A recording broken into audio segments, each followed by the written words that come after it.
तो फ्रेंड्स, एक बार फिर स्वागत है आप सभी का एक नए वीडियो में। इस वीडियो में बातचीत करने वाले हैं भोजपुरी जगत के पावर स्टार के नाम से मशहूर पवन सिंह के नए रीमेक सॉन्ग के बारे में। जी हाँ फ्रेंड्स, पावर स्टार का पवन सिंह का एक नया ब्लॉकबस्टर सॉन्ग जो कि पूरे मार्केट में तहलका मचा दिया था। अब मीडिया रिपोर्ट मुताबिक अपडेट आ रही है कि इस नए प्यारे गाने का रीमेक सॉन्ग आप सभी के बीच 2024 में रिलीज किया जाने वाला है। फ्रेंड्स, अब इस गाने का टाइटल क्या है, गाने की फुल डिटेल्स इन्फॉर्मेशन आगे वीडियो में विस्तार से आप सभी को मिलेंगी। बट सबसे पहले मैं अनमोल सिंह आप सभी का स्वागत करता हूँ अनमोल सिंह ऑफिशियल 999 पर। चैनल पर अगर आप नए हो तो सब्सक्राइब कर लीजिए, साथ ही बेल आइकन को प्रेस करके नोटिफिकेशन ऑन कर लीजिए, क्योंकि मैं पावर स्टार पवन सिंह और भोजपुरी इंडस्ट्री की हर एक अपडेट को सबसे पहले डेली देता रहता हूं। ओके, तो चलिए करते हैं वीडियो स्टार्ट।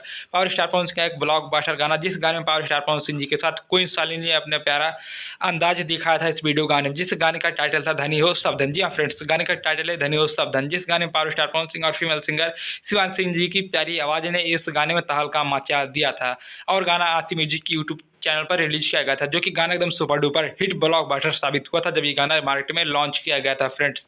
और ये गाना इतना ब्लॉकबस्टर है और दर्शकों के दिल पर ये गाना इतना राज कर रहा है कि 2023 का सबसे बड़ा गाना का, सबसे लोकप्रिय गाना का अवार्ड भी इस गाने को, यानी कि धनी हो सब धन गाने को अवार्ड भी मिल चुका है। 2023 के सबसे लोकप्रिय गाने में ये गाना शामिल है फ्रेंड्स। तो अब ऐसे में दर्शकों की डिमांड ये है कि पावर स्टार पवन सिंह धनी हो सब धन 2 गाने को कब तक रिलीज करेंगे। तो मैं आप सबको बता देता हूँ कि धनी हो सब धन 2 गाने से रिलेटेड अभी कोई अपडेट निकल कर नहीं आई है, लेकिन मीडिया रिपोर्टिंग के मुताबिक बताया जा रहा है कि धनी हो सब धन का पार्ट 2 आप सभी के बीच 2024 में 100% रिलीज किया जाने वाला है। लगभग ये गाना आप सभी के बीच होली के बाद रिलीज किया जाएगा, यानी कि होली के बाद चैत आएगा, फिर चैते के बाद इस गाने को आप सभी के बीच रिलीज किया जाएगा, जो कि जिस गाने का टाइटल होगा धनी हो सब धन 2।